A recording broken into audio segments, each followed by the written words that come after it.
Comment toucher 2000 € par mois de revenus passifs? Mythe ou réalité, les revenus passifs sont un sujet qui passionne de plus en plus de personnes et qui revient régulièrement dans les vidéos, dans les publicités, sur Internet. Qui n'aimerait pas pouvoir gagner de l'argent sans avoir à travailler? Donc dans cette vidéo, je vais vous présenter 17 idées de revenus dits soi-disant passifs, parce qu'il est très important de garder les pieds sur terre et de ne pas se faire d'illusions. Les revenus passifs ne sont pas une solution miracle pour devenir riche du jour au lendemain. Ils nécessitent du travail, de la discipline et de la patience. Donc si on vous promet le contraire, fuyez et ne vous retournez pas. Donc dans cette vidéo, je vais explorer 17 possibilités de revenus passifs et voir comment les mettre en place avec vous. Je vous donnerai également mes conseils pour réussir, car au final, j'exploite déjà pas mal d'éléments qu'on va voir ensemble. Donc on va voir bourse, donc version ETF, version stock picking, SCPI, private equity, crowdfunding immobilier. Voilà, donc ce sont déjà des classes d'actifs sur lesquelles j'investis personnellement. Crowdlending, finance décentralisée, donc la DeFi avec les crypto-monnaies, le minage de crypto-monnaies, l'immobilier physique, la location de parking, laverie, voiture, formation en ligne, créer et racheter un site internet, création de contenu, écrire une newsletter. Ça aussi, c'est des choses que je fais. J'ai une formation en ligne avec S'investir. J'ai un site internet, donc s'investir.fr. Je crée du contenu sur YouTube, sur Instagram, etc. J'ai aussi une newsletter. On verra aussi créer une application, écrire un livre et racheter une entreprise. Donc je vous livrerai mon retour d'expérience sur ces sujets et je vous expliquerai comment j'ai réussi moi personnellement à créer certains revenus passifs, qu'est-ce que j'utilise, qu'est-ce que je trouve beaucoup moins passif que d'autres. Mais déjà, je pense que il faut, et c'est très important, qu'on définisse ensemble et qu'on réponde à cette question, qu'est-ce qu'un revenu passif? Donc contrairement à un salaire classique, les revenus passifs ne dépendent pas directement du temps passé à travailler. Vous échangez pas du temps pour du travail, mais plutôt ça va dépendre d'investissements que vous ferez initialement, donc qu'ils soient en temps, en argent ou en énergie. Donc une activité salariée, gérer une entreprise ou encore faire de l'achat-revente en immobilier, ça peut pas être considéré comme des revenus passifs. Par contre, investir de l'argent initialement et puis ensuite en récolter les fruits au bout de plusieurs années de manière passive, ça, ce sont des revenus passifs. Et cette notion de revenu passif, c'est plus important que ce qu'on croit.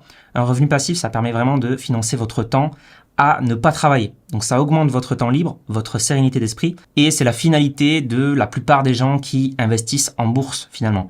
Je le vois, c'est vraiment ça, c'est pas le but, c'est pas d'être millionnaire, mais c'est plutôt se dégager du temps et pouvoir avoir plus de liberté, pouvoir changer de travail, passer à mi-temps, etc. Warren Buffett a d'ailleurs une citation très violente sur les revenus passifs. Si vous ne trouvez pas un moyen de gagner de l'argent en dormant, vous travaillerez jusqu'à votre mort. Du coup, le premier revenu passif dont je voulais parler, c'est la bourse. La bourse, on le sait, ça a été un des investissements les plus performants des dernières décennies, même des derniers siècles, tout en étant sûrement le plus passif, en tout cas sur la version ETF long terme. La bourse vous donne la possibilité d'investir dans l'économie réelle, en acquérant des actions, en devenant copropriétaire d'entreprises, comme Tesla, Google, Airbus ou toute autre entreprise cotée en bourse. Alors auparavant, la bourse était quand même très inaccessible au commun des mortels. Aujourd'hui, avec des produits comme les ETF, Exchange Traded Fund, vous pouvez investir très facilement à faible coût et de manière optimisée et diversifiée. Les ETF sont des paniers d'actions diversifiés que vous allez pouvoir acheter en un seul clic sur les marchés financiers. Donc par exemple, un ETF MSCI World, ça va vous permettre d'investir dans 1600 des plus grosses entreprises de 23 pays développés.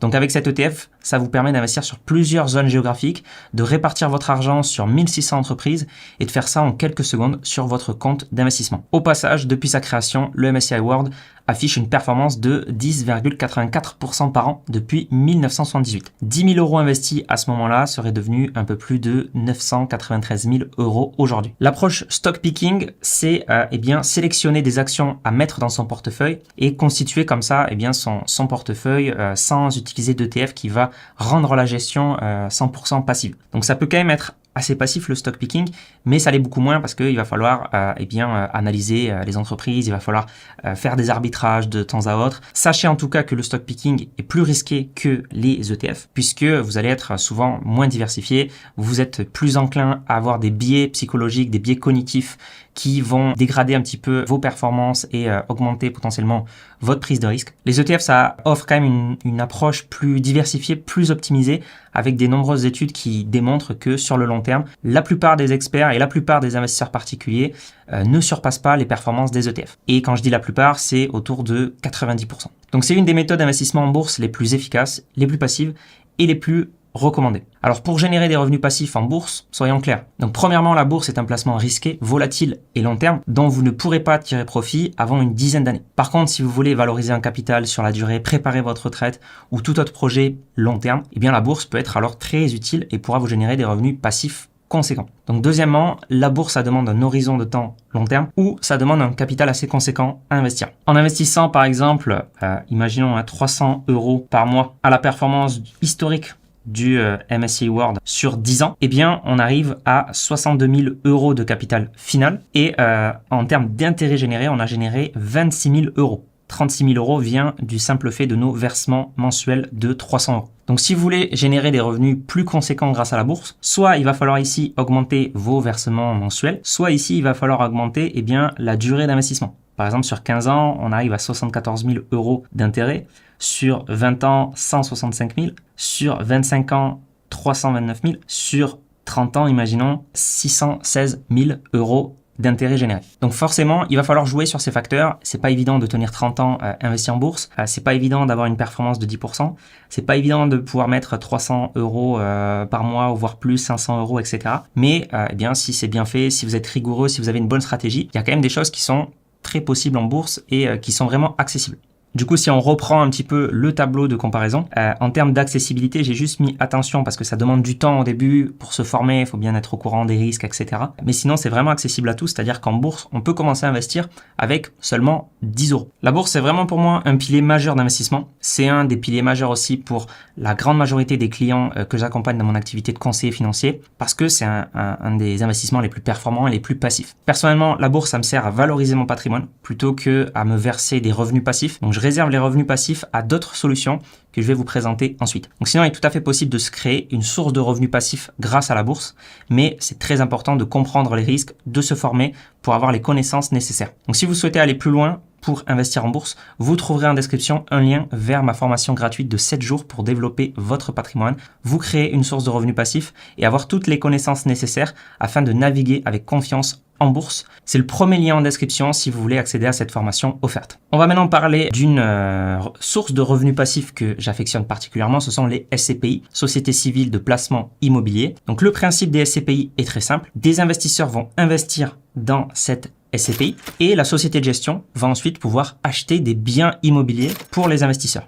Et le fait qu'il y ait plusieurs investisseurs va faire qu'il va y avoir une force de frappe beaucoup plus importante.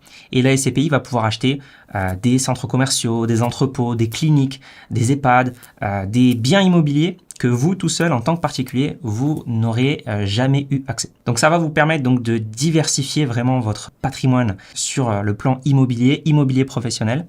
Ça va vous permettre aussi de mutualiser les risques. En général, les SCPI ont plusieurs locataires, ont plusieurs biens immobiliers. Donc, je prends l'exemple de la SCPI Néo. Elle a 217 millions de capitalisation. Donc, ça veut dire qu'on est vraiment investi sur plusieurs biens. Et encore, c'est une petite SCPI. Il y a des SCPI qui dépassent le milliard d'euros de capitalisation. Elle a 31 actifs immobiliers. Elle a une surface totale de 181 000 mètres carrés. Vous voyez ici, elle a 126 locataires. Elle a investi sur plusieurs pays, alors surtout sur des bureaux. Ici, on n'est pas sur une SCPI diversifiée. Donc, on a des SCPI aussi qui sont très diversifiées. Ici, c'est une SCPI de bureau. Donc, comme la bourse, l'investissement initial, ça va être de l'argent. Ensuite, ça va être très passif puisque la société de gestion va tout gérer pour vous moyennant des frais. Je parlais de Néo tout à l'heure. Néo n'a pas de frais de souscription, par exemple, mais derrière, il y a des frais de gestion à payer. Ça va vous générer des revenus assez rapidement. Donc en général, il y a juste un délai de jouissance, c'est-à-dire en général, c'est 6 mois. Au bout de 6 mois, vous commencez à toucher vos loyers. Contrairement à la bourse où vraiment on a dit que c'était long terme, on ne pouvait pas en profiter tout de suite. En termes d'accessibilité, ça va juste vous demander du temps au début pour bien sélectionner vos SCPI, surtout en ce moment, et bien créer votre portefeuille de SCPI. Donc c'est là aussi où nous, parfois, on intervient avec notre cabinet de conseil en investissement, où on peut créer un portefeuille bien optimisé, fiscalement aussi, au niveau des frais, etc. pour nos clients. Et d'où vient la création de revenus? Ça vient de la prise de risque que vous prenez. Vous allez être rémunéré ensuite pour cette prise de risque. Un peu comme la bourse, ça reste un investissement, surtout un investissement en termes d'argent. Quatrième idée, c'est le private equity. Donc investir dans des sociétés qui sont non cotées. Donc là aussi, ça peut être très passif. Ça dépend comment vous investissez en private equity. Mais si vous choisissez des fonds, par exemple, attention aux fonds parce qu'il y a plein de frais, etc. Mais si vous choisissez bien vos fonds, ça peut être très passif. Mais vous pouvez aussi avoir une approche active du private equity, un peu comme le stock picking. Ça va être des revenus long terme aussi, ça va pas être des revenus à court terme. En termes d'accessibilité, ça va vous demander du temps au début. Et voilà, comme les autres investissements, la création de revenus vient de la prise de risque. Plus importante d'ailleurs, private equity est plus risqué que les autres classes actives qu'on a vues précédemment. Le crowdfunding immobilier, donc ça c'est aussi un revenu qui peut être très passif. Donc là on va investir sur des porteurs de projets qui vont investir eux en immobilier, donc que ce soit des marchands de biens ou des promoteurs immobiliers. Alors attention aussi actuellement, surtout sur les promoteurs immobiliers qui opèrent dans le neuf, il y a de grosses perturbations sur le marché. Mais voilà, ça peut être aussi très très passif. Les revenus sont assez court terme. En général, c'est des projets qui durent 12 à 24 mois. Donc moi, j'investis pas mal sur le crowdfunding immobilier. Et c'est vrai que pour des placements, alors ça reste risqué, mais pour des placements court-moyen terme, ça peut être très intéressant. Donc attention quand même à bien sélectionner vos projets. Accessibilité, ça demande du temps au début pour bien comprendre les tenants, les aboutissants, bien sélectionner ces plateformes. Et ça reste un investissement, donc c'est une prise de risque. Donc le crowdlending, c'est presque pareil que le crowdfunding immobilier, mais au lieu d'investir sur des porteurs de projets en immobilier, vous allez investir sur des entrepreneurs, peu importe un petit peu tout secteur d'activité, où vous allez aussi financer des prêts à la consommation à des particuliers. Donc là, il y a quand même, je trouve, plus de risques avec le crowdfunding immobilier parce que derrière, il n'y a pas le sous-jacent du bien immobilier qu'on achète. Donc ça manque un petit peu pour moi de sous-jacent, mais voilà, c'est une classe d'actifs qui existe, qui est aussi très risquée, qui peut être rémunératrice et qui peut être rémunératrice assez rapidement. Septième idée, c'est la finance décentralisée. Alors, finance décentralisée, c'est aussi une forme d'investissement où là, on va prêter notre argent sur des pools de liquidité ou sur des services comme du borrowing ou du lending, donc de l'emprunt sur des crypto-monnaies. Donc attention, moi je mets quand même deux petits signalements ici sur la passivité parce que je trouve pas ça hyper passif dans le sens où c'est un écosystème qui est en constante évolution, qui évolue très très rapidement et il faut être vraiment très au fait et très à jour de ce qui se passe. On a vu par exemple des protocoles comme le protocole Encore qui versait 20% de revenus annuels sur un stablecoin, donc sur une crypto-monnaie qui était stable et qui s'est complètement cassé la figure ensuite parce que il y avait plus d'argent tout simplement pour rémunérer ces 20%. Alors il y a eu des problèmes aussi sur l'UST, etc. Mais si vous n'êtes pas au courant de ce qui se passe réellement, les sous-jacents, etc., vous pouvez vraiment prendre des risques inconsidérés. Et c'est pour ça aussi que je mets revenus, attention, parce que voilà, les revenus, c'est quand même beaucoup moins stable que les autres classes d'actifs qu'on a vues précédemment, qui ont quand même montré beaucoup plus d'antériorité et qui ont quand même beaucoup plus fait leurs preuves. En termes d'accessibilité, donc voilà, c'est accessible à tout le monde avec un petit billet, 10 euros, 100 euros, on peut déjà investir. La création de revenus vient de la prise de risque. Donc pour la finance décentralisée, je mets quand même deux petits bémols parce que pour moi la passivité c'est pas très très passif. Alors sauf si vous déléguez à une entité, une entreprise qui va faire ça pour vous. Par exemple une entreprise PSAN qui va être donc enregistrée auprès de l'AMF, qui va faire ça pour vous. Là, ça peut être très passif et il peut y avoir des revenus un petit peu récurrents s'ils arrivent à générer des choses sur des stablecoins, par exemple. C'est quand même possible de faire des choses en finance décentralisée. Alors ensuite, on a le minage de crypto-monnaies. Donc là aussi, ça va dépendre de comment vous investissez. Est-ce que vous minez vous-même vos crypto-monnaies? Donc là, ça peut demander vraiment de l'investissement au départ pour acheter des cartes graphiques, etc. Ou est-ce que vous déléguez ça à une entreprise qui va faire ça pour vous, moyennant des frais de gestion? Donc attention aussi à la passivité, si vous faites tout vous-même, ça va pas être évident et ça, il va falloir se tenir à jour. Avant, on avait l'Ethereum, le Bitcoin. L'Ethereum ne fait plus de minage, par exemple, donc il a fallu basculer sur Bitcoin. Il va falloir aussi être au fait au niveau technologique, avoir les bonnes cartes graphiques, etc. Toujours avoir une puissance de calcul intéressante, compétitive. Voilà, donc attention aussi aux revenus parce que c'est évidemment très corrélé au Bitcoin. Enfin, vous êtes rémunéré en Bitcoin, donc le revenu peut être vraiment très fluctuant et ça dépend aussi de la difficulté de minage actuelle. Et donc, en termes d'accessibilité, si vous déléguez pas, il faut investir quand même de l'argent pour acheter le matériel et ça demande aussi du temps. Si vous déléguez, alors là, ça peut être un peu plus accessible et demander beaucoup moins de temps. D'où vient la création de revenus? Encore une fois, c'est une forme d'investissement comme les 7 idées précédentes. 9e point, on va parler de l'immobilier physique. Alors, l'immobilier physique, ça demande beaucoup d'investissement initial. Pas forcément de l'apport, mais ça va demander un emprunt bancaire. Et donc, par conséquent, c'est quand même un gros engagement et c'est forcément un investissement initial qui est important. En termes de passivité, ça va vraiment dépendre du mode d'exploitation. Donc en général, si c'est votre premier investissement, ça va quand même vous demander beaucoup de temps. Il va falloir trouver le bien rentable, faire des visites, aller voir ensuite le banquier, aller voir le notaire, faire l'opération d'achat, gérer les travaux, gérer les artisans, gérer les locataires, mettre l'annonce en ligne, etc., etc. Donc c'est pas du tout passif l'immobilier physique, en tout cas quand on débute. Alors ensuite, si on devient quand même un peu plus gros, si on commence à avoir fait plusieurs investissements, on peut déléguer. Ou si on veut déléguer aussi dès le départ, C'est possible, moyennant des frais qui vont forcément grignoter votre rentabilité, votre cash flow, etc. Donc en termes de revenus, effectivement, si vous faites les choses bien, il y a vraiment moyen de générer des revenus en immobilier physique, même actuellement, même avec des taux élevés, parce que il faut prendre en compte plus que le cash flow, il faut prendre en compte l'enrichissement latent. Donc si votre locataire rembourse les intérêts du prêt, mais aussi une partie du capital du bien immobilier, eh bien vous êtes en train de vous enrichir, puisque vous êtes en train d'acquérir net, sans prêt, vous êtes en train vraiment d'acquérir une partie de la propriété, qui va du coup vous appartenir sans avoir un prêt en face. Donc ça, c'est des revenus, ça s'appelle l'enrichissement latent. Forcément, c'est pas quelque chose que vous touchez dans votre compte bancaire, mais vous commencez à devenir réellement propriétaire du bien. Donc c'est quand même une forme d'enrichissement. En termes d'accessibilité, ça demande beaucoup de temps et par contre, beaucoup d'argent aussi. C'est pas accessible vraiment à tout le monde et je comprends certains qui ne veulent pas sacrifier leur charge mentale ou leur temps libre pour faire de l'immobilier. Parce qu'au final, d'où vient la création de revenus en immobilier?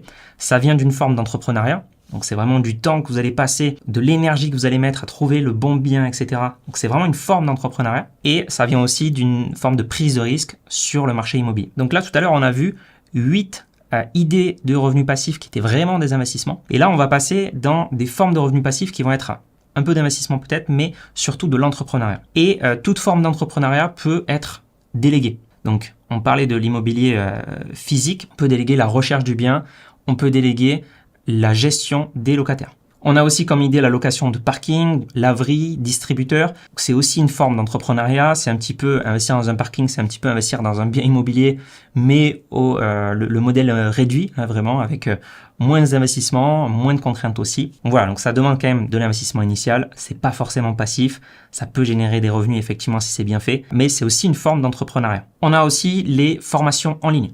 Donc formation en ligne, ça demande pas vraiment d'investissement au début. Par contre, c'est pas du tout passif. Donc j'ai du mal à le mettre dans la catégorie aussi revenu passif.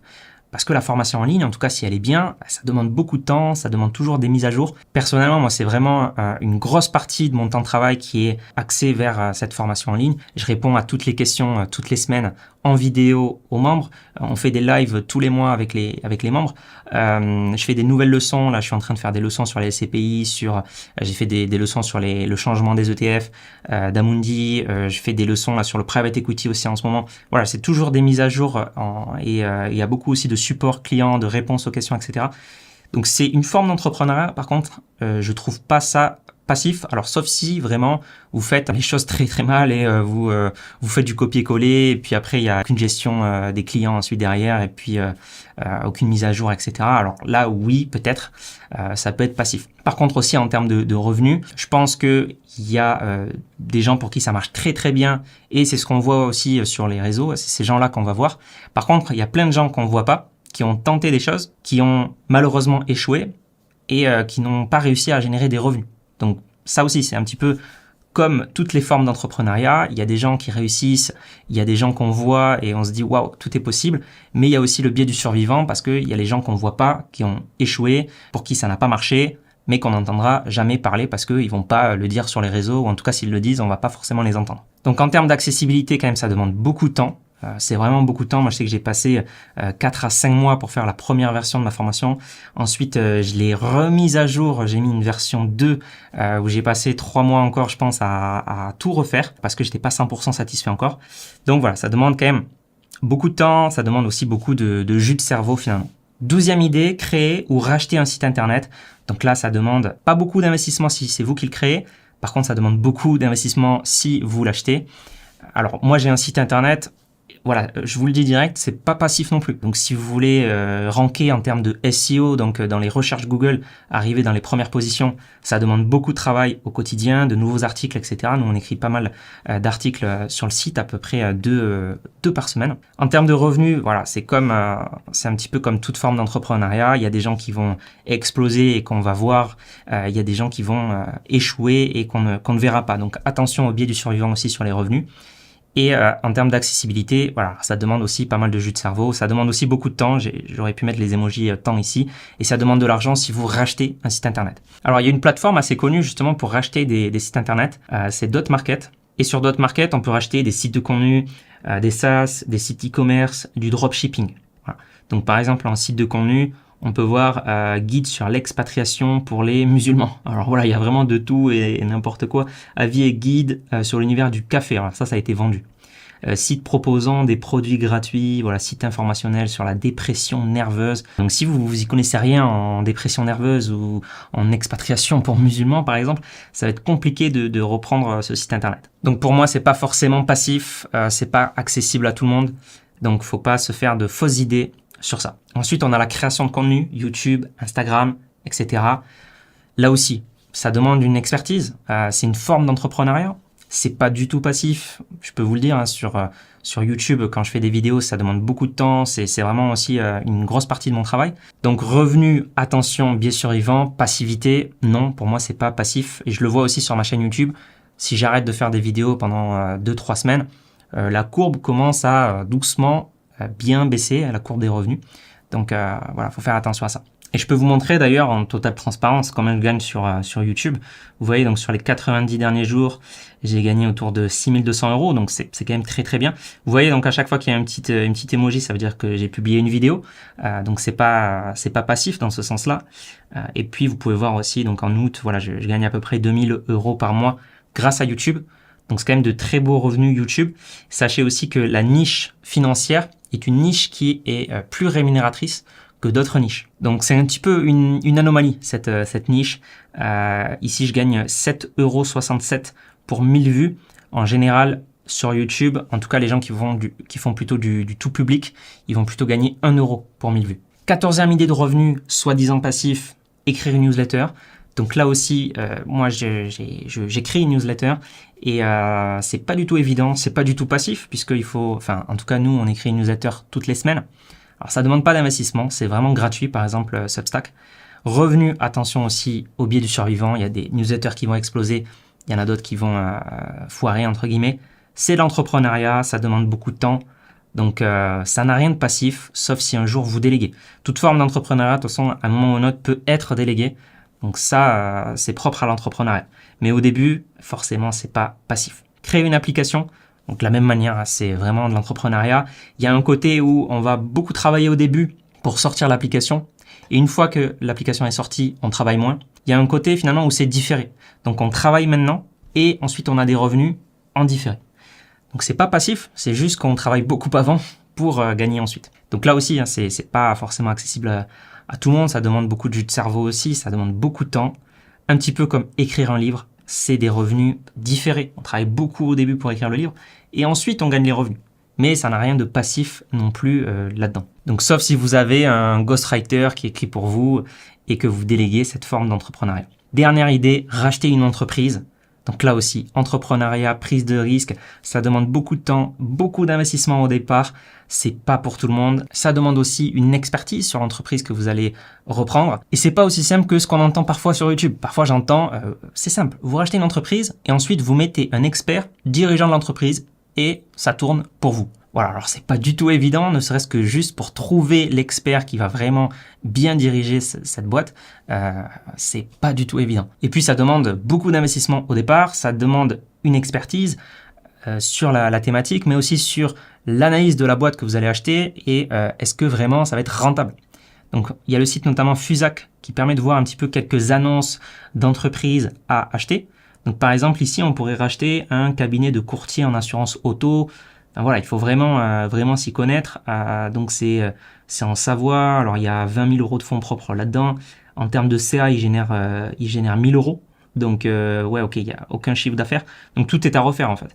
Donc est-ce que c'est pas quand même très risqué? Est-ce qu'il vaut mieux pas repartir de zéro? Voilà, c'est pas du tout évident. Ici on a une entreprise de services de déménagement qui fait 1,5 million de chiffre d'affaires. Voilà, on a de la trésorerie, on a un petit peu de dette, 20 000, on a 3 fois rien. Voilà, c'est une SARL, c'est en Lorraine. Voilà, c'est pas vraiment pour tout le monde. C'est pas en claquant des doigts. Donc vous avez compris que les revenus passifs, ça tombe pas du ciel non plus.